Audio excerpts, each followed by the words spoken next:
Bonjour et bienvenue dans ce nouveau numéro de l'émission En Esprit, une émission du média décolonial Parole d'honneur que vous pouvez soutenir financièrement et que vous pouvez suivre aussi sur les différents réseaux. Alors aujourd'hui, dans En Esprit, je vais m'entretenir avec l'économiste libanais Ali Kadri, qui est aussi enseignant à l'université de Singapour. Donc, il nous a fait l'amitié d'être avec nous depuis Singapour.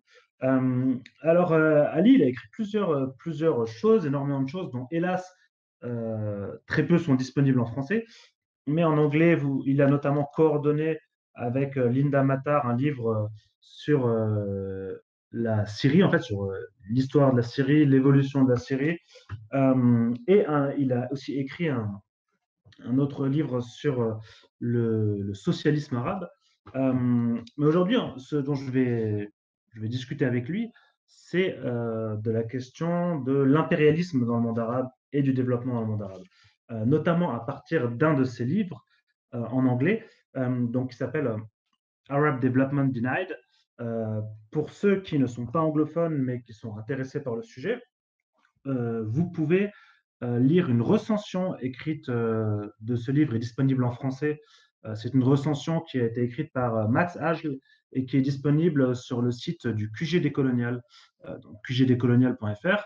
Euh, donc c'est un livre dans lequel il défend la thèse, notamment qu'il y aurait eu un dédéveloppement, donc un développement à reculons en gros, du monde arabe. Et c'est de ça dont je vais discuter avec lui aujourd'hui.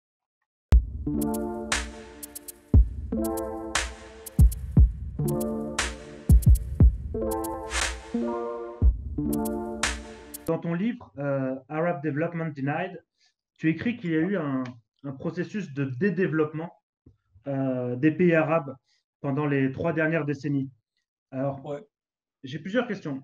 Déjà, qu'est-ce que tu veux dire par dédéveloppement?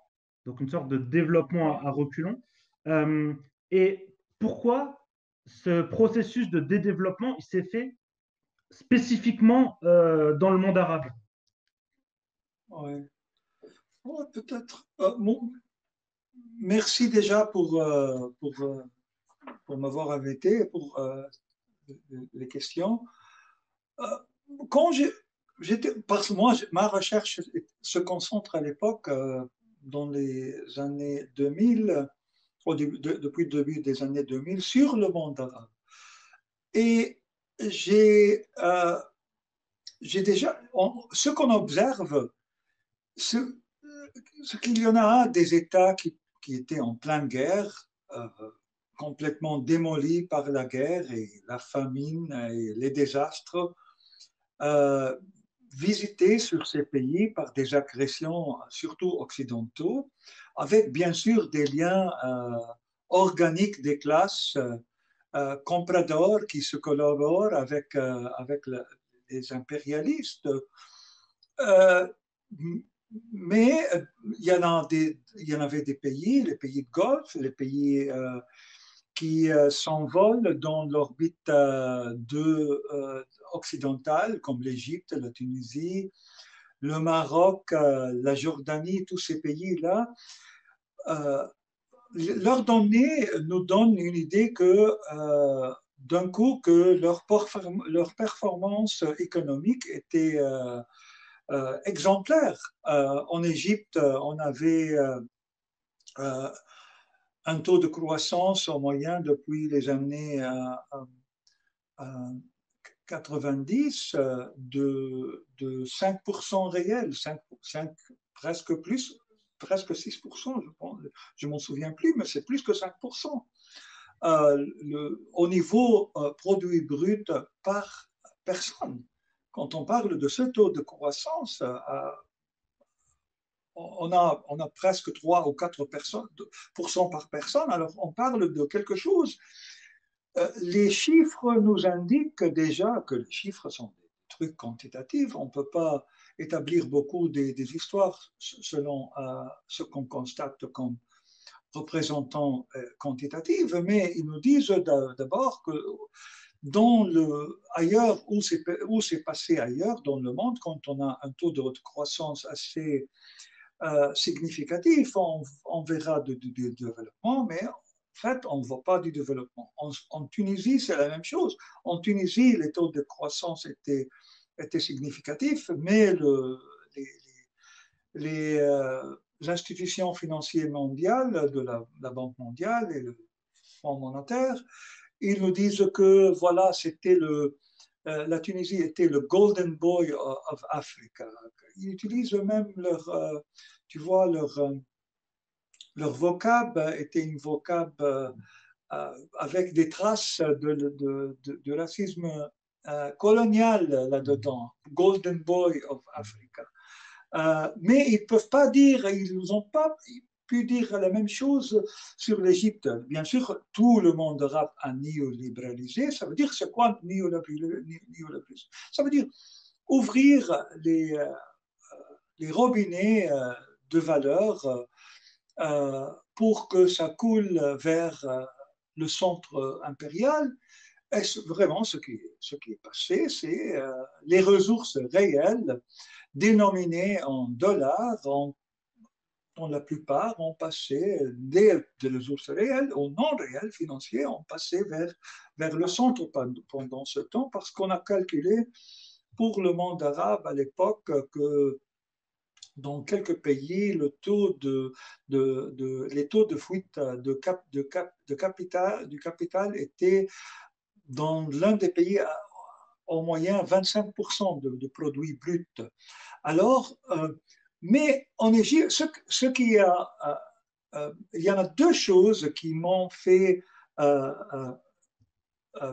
réinterpréter sous-développement en développement. Il y a une chose que le terme de développement n'était pas quelque chose de nouveau, et il était utilisé en fait André Gonder Frank, il l'a appelé Lumpen Development. Et il y a celui qui a.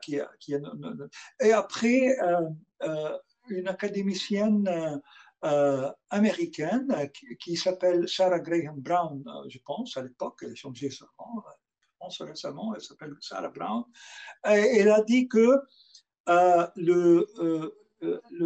le développement, c'est le caractéristique du développement au Gaza,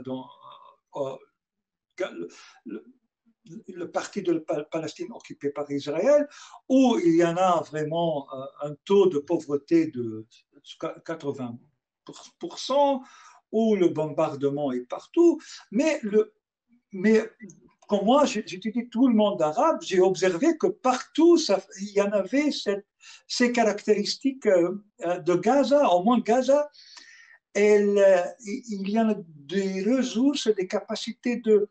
Gaza était pauvre, bien sûr, sous-développée, bien sûr, développée, bien sûr, mais elle a un esprit de résistance. Ça veut dire il y en a beaucoup des trucs nécessaires qui évitent la famine, qui évitent la détérioration de niveau de vie, de ce qu'on voit en Soudan, en Égypte, à Yémen, où moi j'ai visité le Yémen et j'ai vu que les conditions étaient pires que Gaza. Il y a une famille il y a vraiment de la malnutrition. On observe, l'une des choses qui m'ont vraiment choqué, que on observe que les taux de croissance sont en train de monter tout le temps. Mais l'UNICEF, le truc de l'ONU qui s'occupe de la situation des enfants, ils ont publié quelque chose en 2009, un document en 2009, qui parlerait à l'époque de malnutrition au niveau des enfants. Un de trois enfants était mal nourri en Égypte. Ça veut dire que ce développement ce taux de croissance ne s'interprète pas en développement social, ce qui est catastrophique. D'autre part, il n'y a pas vraiment des données comme tel, mais j'ai lu que l'Égypte s'est retournée au niveau de concentration de la richesse à un niveau pire de celui qui existait pendant la règne de roi Farouk, avant la révolution nassiriste de 1950. Alors, toutes ces choses, j'ai pu constater que, comme l'Afrique, comme quelques pays, comme le Congo, l'Afrique centrale, que le monde arabe il a déjà commencé à un niveau de salaire moyen plus élevé que l'Afrique sous-saharienne, mais la chute dans le monde arabe, la pente de la décroissance des salaires moyens ne se compare pas avec non, aucune autre région au monde, même en Afrique. L'Afrique a commencé basse et a resté, et la chute était très bas, très lent, pas comme le monde arabe. Le monde arabe a chuté d'un niveau, d'un moyen de vie assez élevé quand on, par rapport aux autres régions du monde. C'est depuis là que j'ai pu constater qu'il y en a deux choses. On observe vraiment une vaste croissance de la pauvreté, de l'immisération des couches ouvrières dans le monde arabe, et aussi on observe une crise idéologique. Ça veut dire qu'il y en a tellement de l'obfuscation et l'obscurantisme que les gens ne voient pas d'autre modèle social que le modèle néolibéral. Il y a cette... moi, je suis pas adhérent à Situnastit, de Guy Debord et des gens comme ça, mais ils ont eu le fait que ce spectacle qu'on doit émuler, qu'on doit faire comme le monde occidental, qui est beau, qui est blanc, qui a un niveau...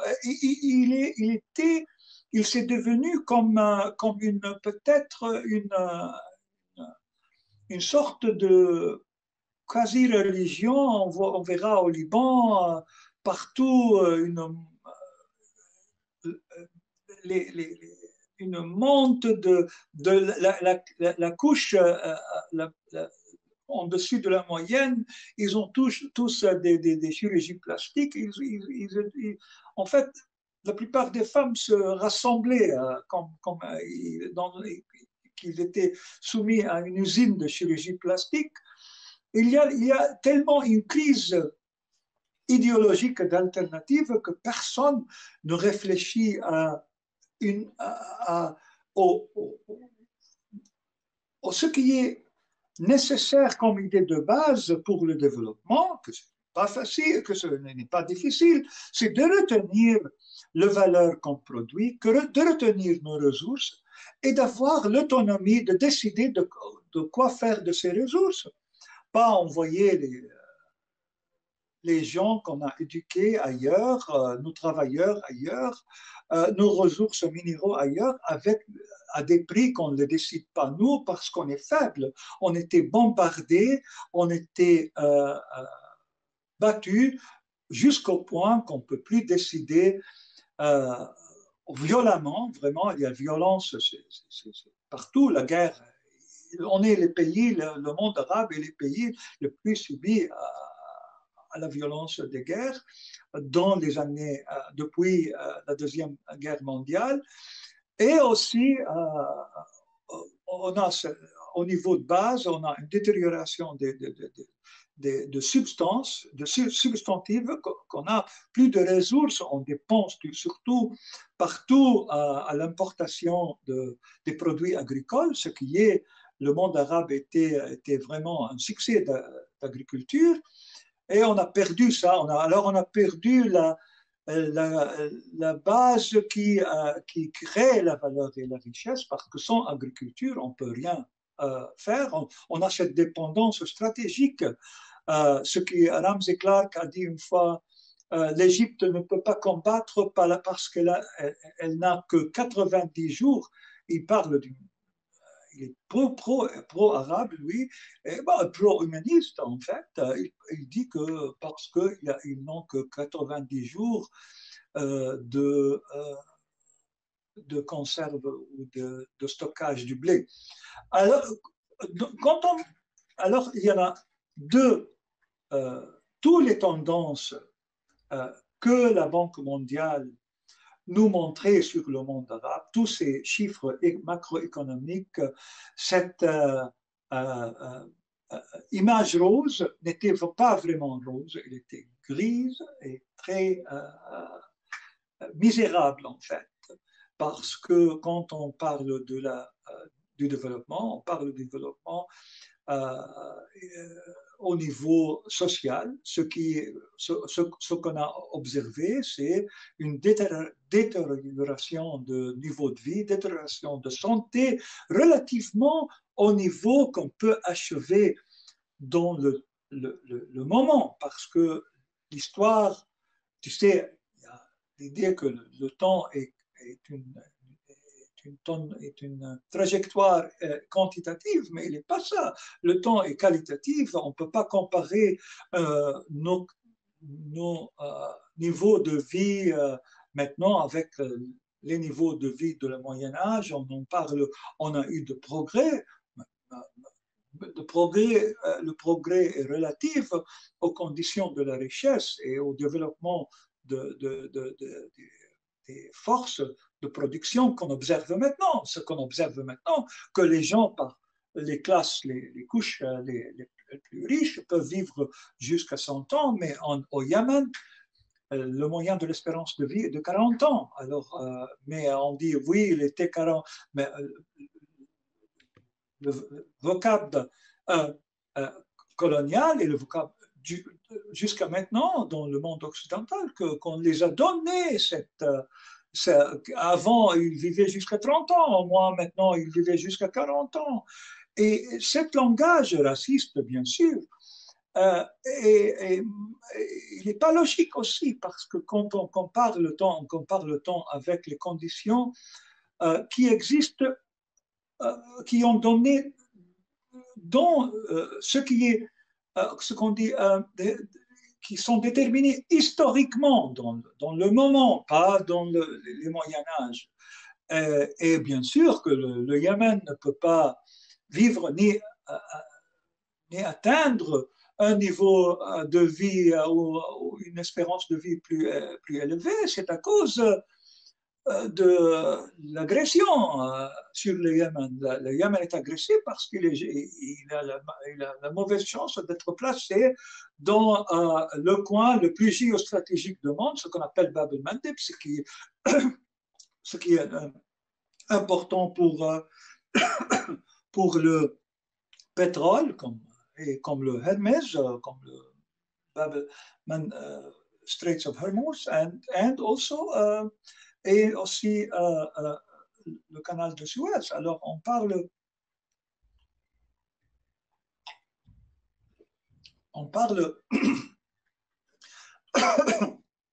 de quelque chose, d'un pays qui doit être agressé et démoli parce qu'il est situé sur un choke point très stratégique pour que le pouvoir les pouvoirs occidentaux exercent leur dominance financière au niveau mondial. Et je ne sais pas si j'ai noté que le néolibéralisme est une accélération de finances, d'échanges, qui exige une accélération des conditions de production et de réduction de coûts, que bien sûr, ce n'est pas téléologique, mais on sait quand on doit réduire les coûts, on doit démolir le sujet, l'autonomie du pays duquel on prend on importe les ressources, soit humaines, soit minéraux, soit même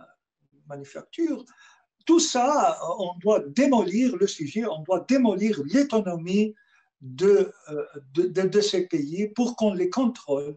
Et pire que ça, que je parle beaucoup de ça maintenant, que il y a le, le processus de démolition est lui-même est un processus euh,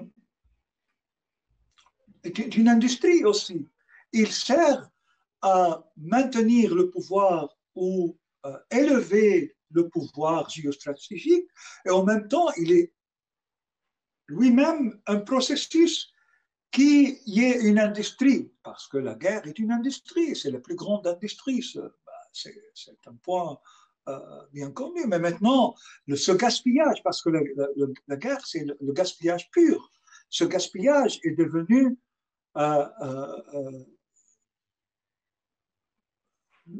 la sphère d'accumulation le plus important parmi tous les autres sphères, la plus importante parmi tous les autres sphères de production, parce qu'il est la base, il est intégré avec tous les autres au niveau du sujet. Ça veut dire elle réduit le pouvoir du sujet qu'on est en train d'agresser. Ça veut dire que le Yémen, comme il est fragmenté, il est divisé, ils n'ont pas un gouvernement, il ne peut pas négocier leurs ressources.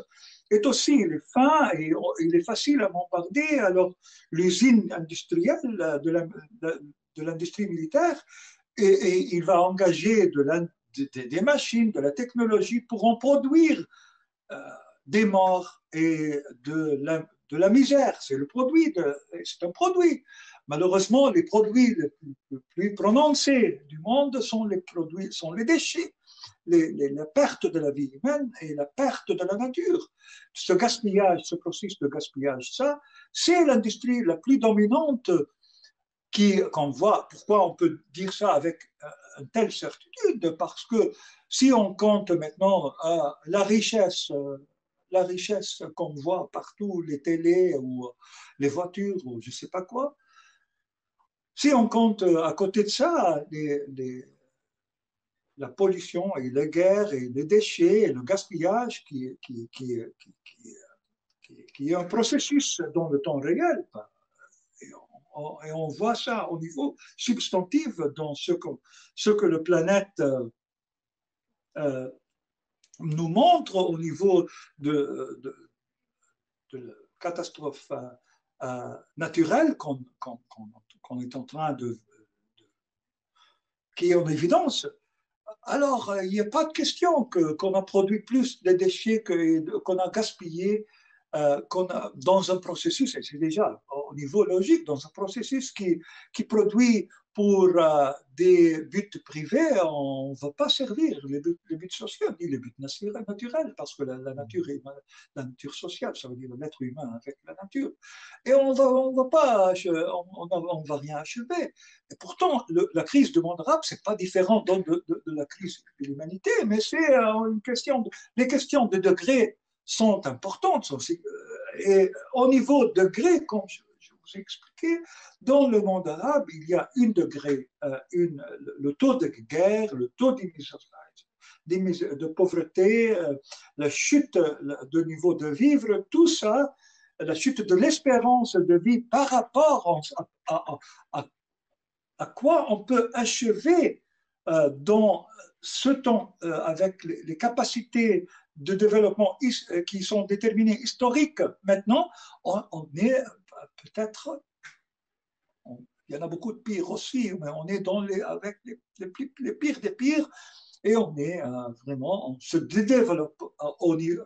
Et si, moi j'ai parlé de ça dans le bouquin de Unmaking Arab Socialism, déconstruction de la socialisme arabe, on voit le niveau de vie s'est chuté énormément toujours par rapport à what is historically determined, ce qui est déterminé historiquement.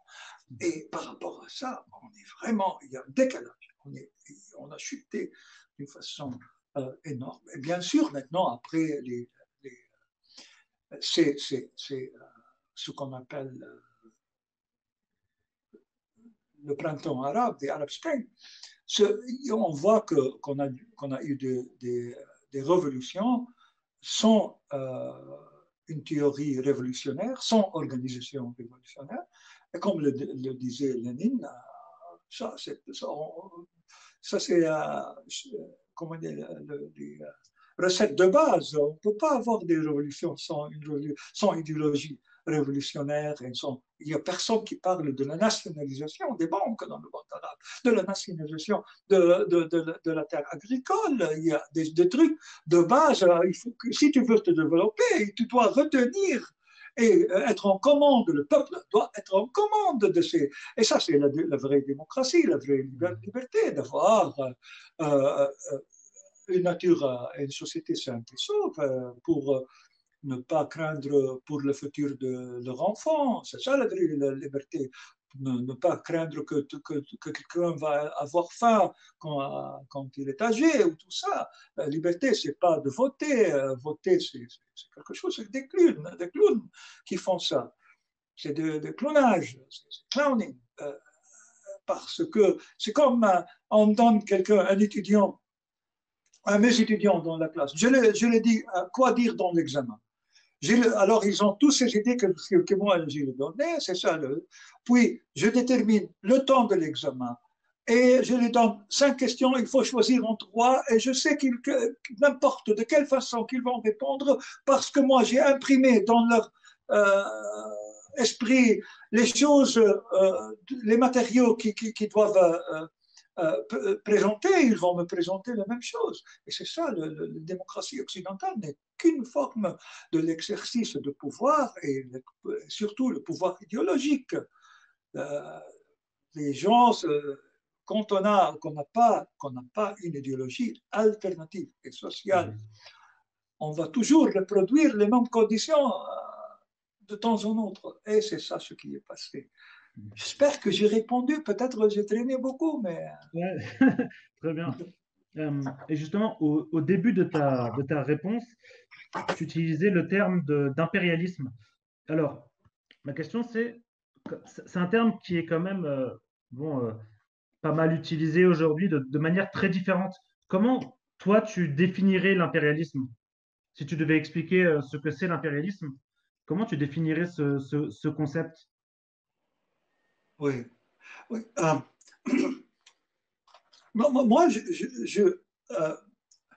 déjà, l'impérialisme, il y a toujours des empires, mais l'impérialisme qu'on connaît du XXe siècle, ça veut dire l'augmentation, la concentration du capital. Et moi, j'appelle l'impérialisme une concentration du capital, de cette relation qu'on appelle le capital. C'est juste une concentration, une intensification de cette. L'impérialisme intensifie le capital. Et qu'est-ce que le capital? Le capital, c'est au niveau de base, ça se trouve dans le génome de la commodité, que cette commodité objective qu'on est en train de créer pour qu'on consomme, elle est en elle-même quelque chose d'objectif qui a un DNA qui détermine le développement social. Ça veut dire qu'il y a quelque chose qui appartient, qui est une valeur qui est bon pour nous, une valeur d'usage et une valeur d'échange qui n'est pas bon pour nous, qui est bon pour l'autre. Et puis, cette contradiction, c'est toujours, c'est à la base, c'est à l'intérieur du commodité, qui est une valeur, ce qu'on appelle une relation de valeur. Et c'est l'intensification du capital, ça veut dire l'intensification de ce processus où le privé domine le public ou le social et il en exproprie. Il en expropriation, peut-être. Alors, c'est quoi l'intensification? Mais dans ce processus, quand le privé il domine le social, ou il domine, ça veut dire ça ne se fait pas simplement sans violence. C'est impossible. La violence est endémique au système capitaliste. Ça ne se fait pas sans violence. Et alors, les guerres et la violence,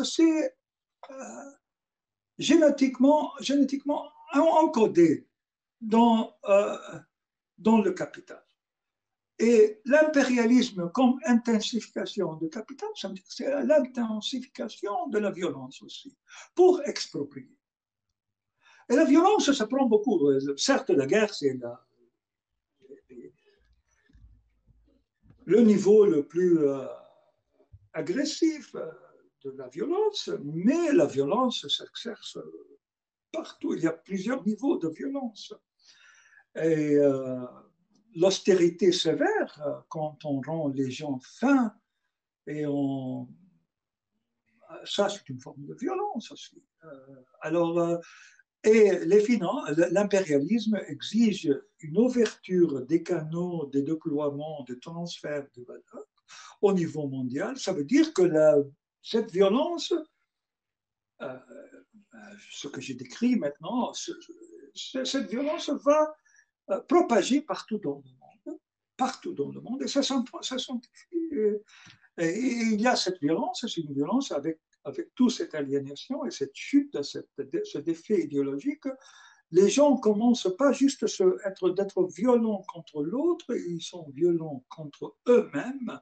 Alors avec l'intensification du capital, ce qui est l'impérialisme, on voit une intensification aussi du processus de auto-violence, la violence contre nous-mêmes, dans nos modes de consommation et dans nos modes d'existence. Alors, les classes ouvrières sont idéologie révolutionnaire et opposition, se consomment eux-mêmes pour le capital. Et cette consommation d'eux-mêmes pour le capital, c'est aussi une industrie, comme je l'ai expliqué. Le gaspillage est une industrie, ce gaspillage de nous-mêmes est une industrie pour le capital. Ils font de l'argent quand on achète, et ils font de la monnaie quand ils nous tuent. Alors on est dans un... Et puis tu vois, au niveau mondial, on sait que la crise existentielle, ce qu'on voit au niveau mondial, c'est que cette planète il est à 1 minute de minuit ou des choses comme ça. Il y a des gens qui en parlent maintenant, comme Ed Wilson. Il dit qu'il veut vider la moitié de la Terre pour en garder la biodiversité. Alors comment ils ont parlé de ça dans une lecture de Madeleine Albright. Alors Madeleine Albright qui a dit qu'elle veut que c'est bien de tuer 500 000 enfants irakiens pour déposer cette dame. C'est dans ce plateforme qu'il a parlé qu'il veut vider ou conserver la moitié de la Terre. Ça veut dire que c'est une enclosure, c'est un enclosure. Ça veut dire qu'il va refermer la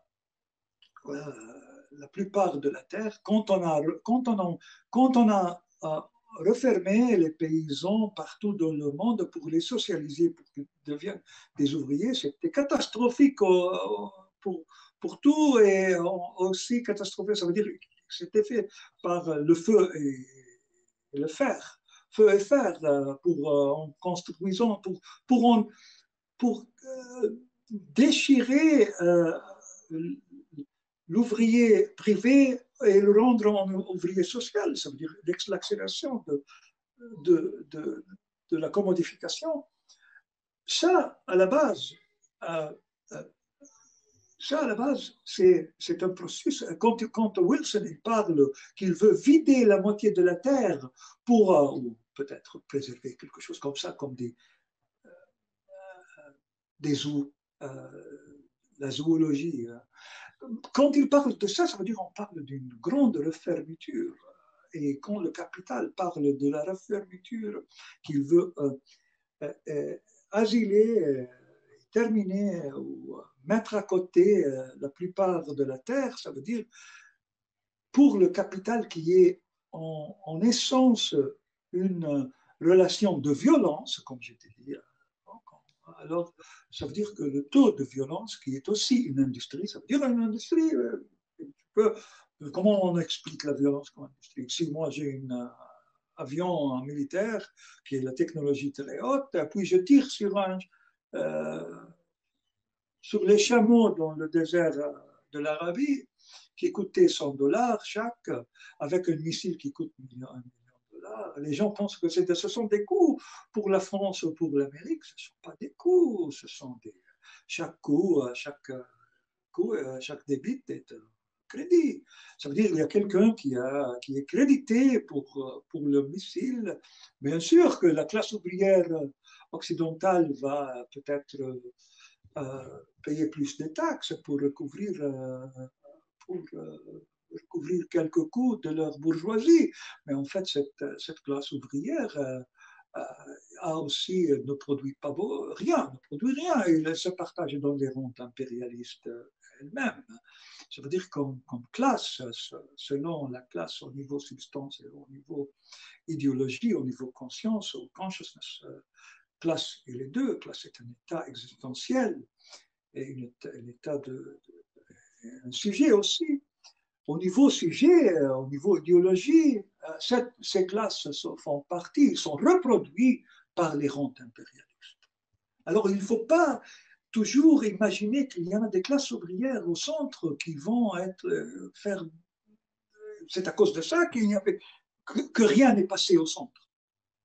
Et il y a pas chaque achèvement de l'état de bien-être au centre, c'est une accélération de la rente impérialiste. Ça veut dire que c'est une accélération de la démolition de l'autonomie des peuples au niveau mondial. Ça veut dire parce que les peuples ne doivent pas négocier les prix de leurs ressources. C'est comme ça que les choses se font pour le profit. Alors, ça veut dire que, en fait, à la fin de tout cela, on a un cycle de reproduction auquel les classes ouvrières du centre, la plupart d'eux, il y a ceux qui sont tellement marginalisés au centre aussi, et ce sont les minorités arabes ou africaines.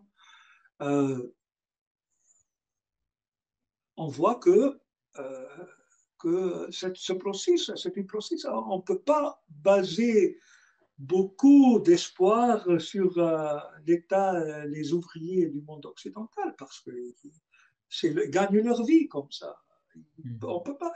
C'est eux qui ont toujours voté pour les socialistes au centre et bombardé dans les périphéries. Ce sont des soldats, et les soldats sont des rentiers aussi du système.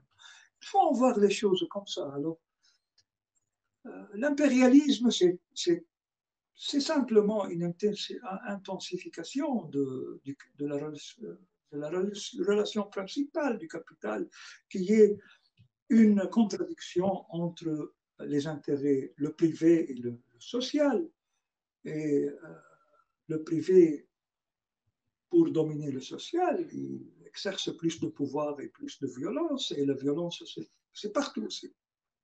Ma question, c'est que dans tes travaux, tu t'inspires beaucoup du marxisme, mais tu as une perspective assez critique sur la classe ouvrière des pays du centre. Comme tu viens de le dire, du coup, une classe ouvrière qui s'identifie aussi dans une certaine mesure au capital. Alors du coup, ma question, ça serait qu'est-ce que ça veut dire pour la gauche en fait? Est-ce que la gauche dans les pays du centre, est-ce que la gauche des pays impérialistes, elle a encore un rôle à jouer finalement? Ou Oui, bien sûr, c'est une ancienne question. Ça veut dire, on parle de deux sphères, sphère de production et sphère de circulation. Tout demande de la classe ouvrière qui concentre ou qui met l'accent sur la sphère de circulation. Ça veut dire on veut plus de salaires, nous on discutait des conditions de travail depuis lesquelles nos salaires vont augmenter, les vraies sources de production. Parce que dans un monde intégré, les vraies sources de production, les vraies sources de valeur, c'est dans le tiers-monde, où l'exploitation est maximal. Ça veut dire qu'on a deux types de taux d'exploitation le plus maximal. Et c'est juste une réinterprétation tiers-mondiste de Marx. Ça veut dire Marx, c'est devenu très occidental.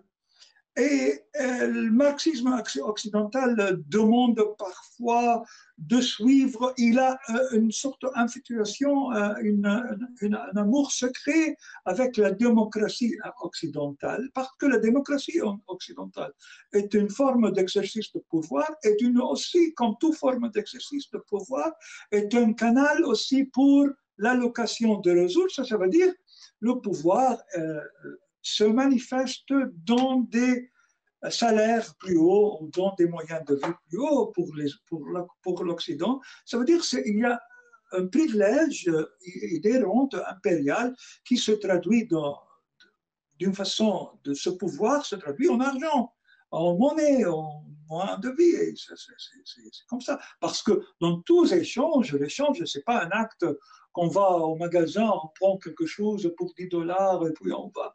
L'échange, c'est un acte de violence. Parce que pour moi, pour échanger avec quelqu'un dans le tiers-monde, je dois subir à des méthodes de violence, de subjugation et je dois les démolir, détruire leur subjectivité en total, leur mémoire, leur capacité à se gouverner eux-mêmes, même leur base de reproduction, leur agriculture, leur forêt, je dois détruire tout pour eux, pour les contrôler.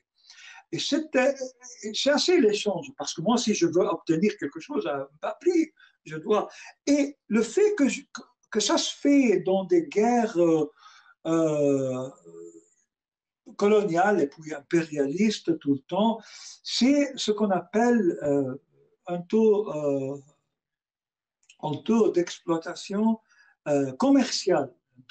Il y a le super exploitation, ce qui est lié à un taux de salaire très bas dans des usines et de mauvaises conditions. Il y a aussi les taux de salaire commercial qui est associé avec l'esclavage. Et Marx lui-même a utilisé ça dans les conditions que l'esclavage était qui faisait du support pour les salaires et pour la production centrale, parce qu'il réduit les coûts des ressources de base pour la production centrale. Alors, quand on parle je retourne aussi à ce sujet de sphère de circulation et sphère de production, parce que moi, tous, comme ouvrier occidental, tout ce que je demande, c'est une hausse de salaire sans discuter les sources de mes salaires, d'où vient-il, quelles sont les conditions des gens qui sont en train de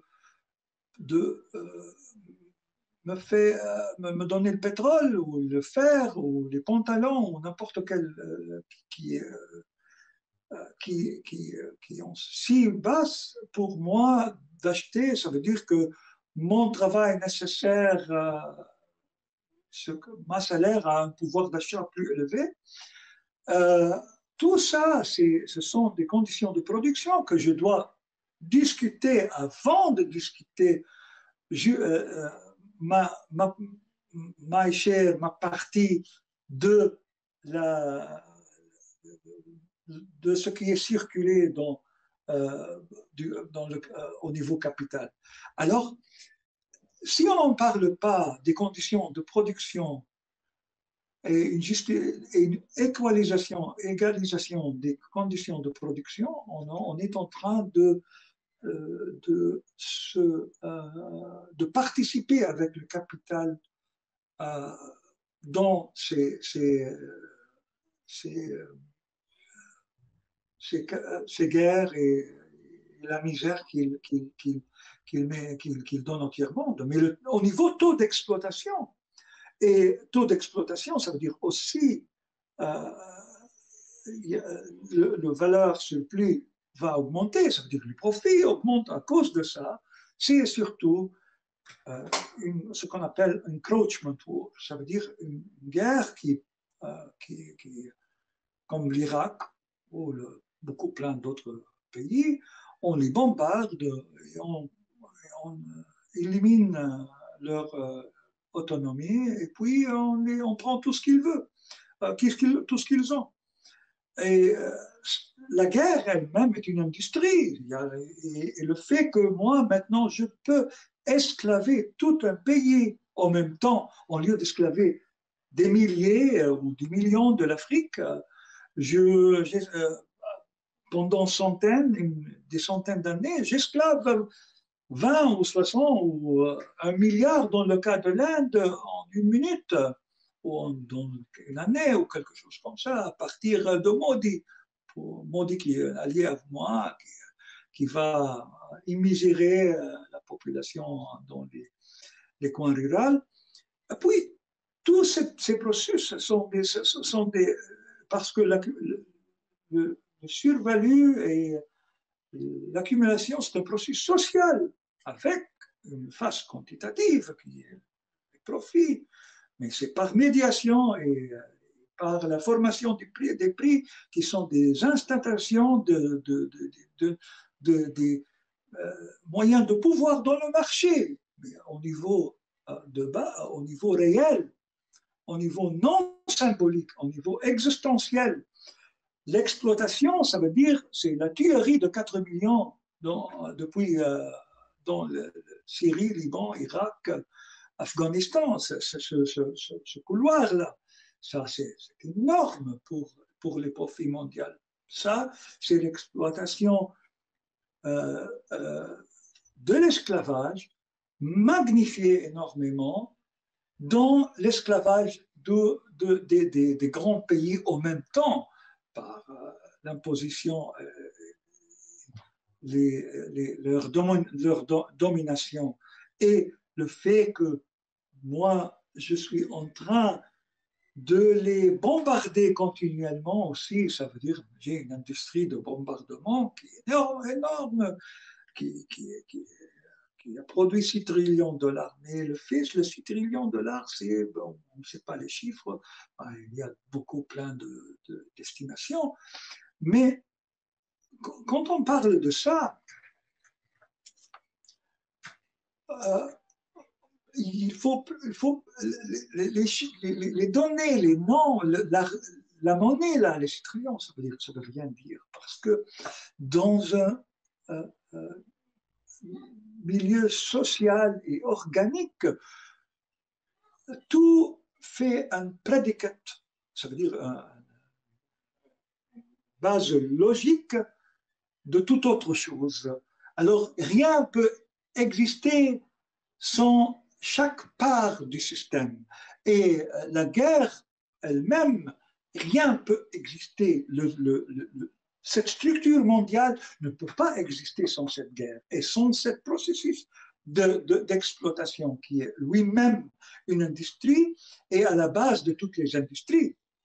Tu vois, c'est ça, c'est très important parce que il faut pas mêler. Parce que moi, j'ai donné une idée des chiffres quand j'ai dit 6 trillions, mais les 6 trillions, c'est rien, en fait, parce que c'est le pouvoir qui compte aussi, et le sujet qui compte, et les mesures monétaires du sujet et du pouvoir, moi si j'en ai si j'ai du pouvoir, si tu as quelque chose à me vendre, et si tu veux, tu donnes un prix de millions de dollars à ton truc, moi je dis, si j'ai le pouvoir, je te commande une armée contre toi, je peux te dire, donne-moi ça, même pas $1, je te prends avec. Et c'est ça ce qui se passe. Tu vois, c'est ce processus qui doit approfondir tout le temps cette immisération, cette industrie de guerre, cette désautonomisation pour maintenir ensemble ce système mondial capitaliste qui est en fait un système qui produit beaucoup plus de déchets et de pollution et de guerre que des biens qui servent à l'humanité. chanceusement au tiers-monde que maintenant la nature est polluée, tellement polluée qu'on compte les morts du tiers-monde avec la nature. Mais avant, les morts du tiers-monde ne se comptent pour rien. Et tu sais ça c'est pas quelque chose quand Albright dit jusqu'à hier, ça fait quelques années qu'elle disait 500 000 enfants compte pour rien. Alors, cette idée dans le monde occidental, il n'est pas parti. Ce racisme, elle prend l'esclavage n'est pas parti, elle est toujours là. Parce que, et ce n'est pas leur faute, ce n'est pas la faute de chaque personne, c'est la faute du système. Le système a un code génétique de violence, de privé contre social. Et ce code génétique, ça grandit avec le temps et s'intensifie parce que le taux de survalue doit augmenter avec le taux de la suppression du sujet. Ça veut dire de mettre le travail comme alternative sociale historique sous la main du capital. Ça veut dire le supprimer à toujours et continuellement supprimer.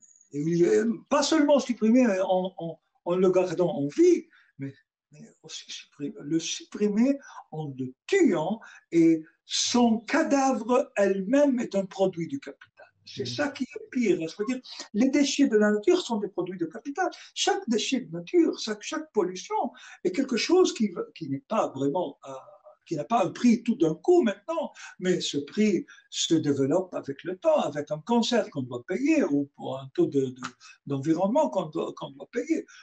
Chaque chose, quand on commodifie l'environnement et l'homme, chaque chose a un prix. Et il y a des prix qui sont cachés, il y a des prix qui vont apparaître dans quelques temps. Et le problème,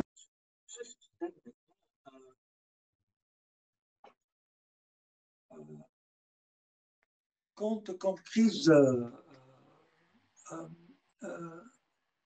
écologique et sociale en même temps. Eh bien, merci d'avoir suivi ce numéro d'un esprit avec Ali Kadri, euh, en espérant que les différents problèmes techniques qu'on a pu avoir n'aient pas trop empêché la bonne compréhension de l'émission. On se retrouve le mois prochain pour un numéro avec l'économiste Benjamin Burkheimer, avec lequel je m'entretiendrai également de la question de l'impérialisme. À bientôt.